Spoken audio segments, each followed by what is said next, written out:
Hello বন্ধুরা, আসসালামু আলাইকুম। সবাই কেমন আছেন? আশা করি যে যেখানে আছেন অনেক অনেক ভালো আছেন। বন্ধুরা, আজকের ভিডিওতে আমরা আলোচনা করব নোকিয়া X200 2022 এই ফোনটি নিয়ে। আর এই ফোনটির কিছু হাইলাইটের বিষয় হচ্ছে এই ফোনটিতে থাকতে যাচ্ছে স্ন্যাপড্রাগনের 8 Gen 1 ফ্ল্যাগশিপ প্রসেসর। এই ফোনটিতে আরও থাকতে যাচ্ছে 120 হার্টজ রিফ্রেশ রেটের ফুল এইচডি প্লাস রেজুলেশনের অ্যামোলেড প্যানেল এবং 200 ওয়াটের একটি ফাস্ট চার্জার। আর এই সব বিষয় নিয়েই বিস্তারিত আলোচনা করব আজকের এই ভিডিওতে। এই ফোনটিতে কী স্পেসিফিকেশন দিয়ে নোকিয়া আমাদের মাঝে নিয়ে আসতে যাচ্ছে, ফোনটির প্রাইস বাংলাদেশ এবং ইন্ডিয়ার মার্কেটে কত হতে পারে, এই ফোনটি কবে লঞ্চ হবে, এছাড়া জানাবো প্রাইস অনুযায়ী ফোনটা আপনার জন্য কতটা ভ্যালু ফর মানি প্রোভাইড করা ফোন হতে যাচ্ছে। আর আপনাকে বলবো সম্পূর্ণ ভিডিওটি আমাদের সাথে দেখার জন্য। আপনি যদি প্রথমবার আমাদের চ্যানেলটি ভিজিট করে থাকেন তাহলে থ্যাংক ইউ সো মাচ। আমাদের চ্যানেলটি সাবস্ক্রাইব করে পাশে থাকা বেল আইকনটি প্রেস করে আমাদের সাথে থাকবেন। সো চলুন তাহলে শুরু করা যাক আজকের ভিডিও। সবার প্রথমেই আমরা আলোচনা করব এই ফোনটির ডিজাইন ও বিল্ড কোয়ালিটি নিয়ে। এই ফোনটির ব্যাক সাইডে থাকতে যাচ্ছে ট্রিপল ক্যামেরা, সামনে থাকতে যাচ্ছে সিঙ্গেল পাঞ্চল কাটিং ডিসপ্লে। আর এই ফোনটির সামনে পিছনে উভয় পাশে থাকবে গ্লাসের প্রোটেকশন। পেয়ে যাবেন ইউএসবি টাইপ সি পোর্ট এবং 3.5 মিলিমিটারের হেডফোন জ্যাক। সিকিউরিটি হিসাবে এই ফোনটিতে ব্যবহার করা হবে ইন ডিসপ্লে ফিঙ্গারপ্রিন্ট সেন্সর। আর এই ফোনটিতে আপনি দুইটি সিম ব্যবহার করতে পারবেন এবং একটি মেমোরি কার্ডও ইউজ করতে পারবেন। তো ফোনটির ডিজাইন ও বিল্ড কোয়ালিটি আমার কাছে মনে হয়েছে ভালোই হতে যাচ্ছে। আর এই ফোনটির ডিসপ্লেটা হলো 6.7 ইঞ্চি মাপের ফুল এইচডি প্লাস রেজুলেশনের অ্যামোলেড প্যানেল, যার রিফ্রেশ রেট হলো 120 হার্টজ। আর এই ডিসপ্লেটা হলো মোটামুটি বড় একটি ডিসপ্লে। আপনারা যারা মোবাইল দিয়ে অনলাইন ক্লাস করেন, প্রচুর পরিমাণে মুভি দেখেন এবং গেমিং পারফরমেন্স করতে ভালোবাসেন, এই ফোনটির ডিসপ্লেটা হতে যাচ্ছে একটি দুর্দান্ত ডিসপ্লে। আর এই ডিসপ্লেটা হলো HDR10+ সাপোর্টেড একটি ডিসপ্লে। ফোনটির ডিসপ্লে ব্রাইটনেসও এক কথায় দুর্দান্ত।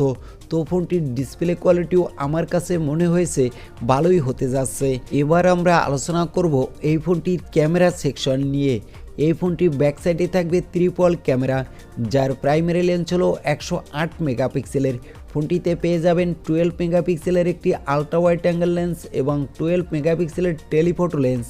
সামনে পেয়ে যাবেন 16 মেগাপিক্সেলের সেলফি ক্যামেরা। ব্যাক সাইডে ক্যামেরা দিয়ে আপনি 4K রেজুলেশনে ভিডিও রেকর্ড করতে পারবেন এবং সামনে ক্যামেরা দিয়ে ফুল এইচডি প্লাস রেজুলেশনে ভিডিও রেকর্ড করার সাপোর্ট পেয়ে যাবেন। এছাড়া একটা ফোনের ক্যামেরা সেকশনের বেসিক যেসব সেন্সর আমাদের প্রয়োজন হয়ে থাকে সবই থাকছে এই ফোনটিতে। এছাড়া এই ফোনটিতে আপনি আরও পেয়ে যাবেন সুপার নাইটস্কোপ মোড, পেয়ে যাবেন super slow motion video record করার সাপোর্ট এবং সুপার ম্যাক্রোশট মোড। তো ফোনটির ক্যামেরা কোয়ালিটিও আমার কাছে মনে হয়েছে ভালোই হতে যাচ্ছে। আর এই ফোনটিতে প্রসেসর হিসেবে ব্যবহার করা হয়েছে স্ন্যাপড্রাগনের আপকামিং সবথেকে লেটেস্ট ফ্ল্যাগশিপ প্রসেসর স্ন্যাপড্রাগনের 8 Gen 1 প্রসেসর, যার পারফরমেন্স এক কথায় দুর্দান্ত। আর এই ফোনটিতে আপনি গেমিংয়ের জন্য PUBG, Free Fire, Call of Duty, এসপাল 9-এর পাশাপাশি সব ধরনের হাই সেটিংসের গেমগুলো স্মুথলি প্লে করতে পারবেন। আর এই ফোনটির আউট অফ দ্য বক্স হলো অ্যান্ড্রয়েড 12। ফোনটিতে ব্যবহার করা হবে LPDDR4 র্যাম এবং UPS 3.1 স্টোরেজ। এই ফোনটির র্যাম হলো 6 জিবি এবং 12 জিবি, আর রম হলো 128 জিবি এবং 256 জিবি। ফোনটিতে ব্যাটারি ক্যাপাসিটি হিসেবে দেওয়া হয়েছে 6000 mAh ব্যাটারি এবং বক্সেও প্রোভাইড করা হয়েছে 200 ওয়াটের একটি ফাস্ট চার্জার, যে চার্জারটি দিয়ে খুব দ্রুতই এই ফোনটি চার্জ করতে পারবেন এবং ফোনটিতে ভালোই ব্যাটারি ব্যাকআপ পাওয়া যাবে বলে আশা করা হচ্ছে। আর এই ফোনটির প্রাইস হবে ইন্ডিয়ান রুপিতে 40 থেকে 45 হাজার রুপির আশেপাশে, যেটা বাংলাদেশি মার্কেটে পাওয়া যাবে 70 থেকে 80 হাজার টাকায়। আমার কাছে মনে হয়েছে বাজেট অনুযায়ী এই ফোনটি একটি দুর্দান্ত ফোন হতে যাচ্ছে ফ্ল্যাগশিপ ফোন হিসেবে। আর এই ফোনটিতে থাকতে যাচ্ছে দুর্দান্ত গেমিং প্রসেসর এবং দুর্দান্ত ক্যামেরা কোয়ালিটি। আর এই ফোনটি আপনাকে প্রাইস অনুযায়ী যথেষ্ট ভ্যালু ফর মানি প্রোভাইড করবে।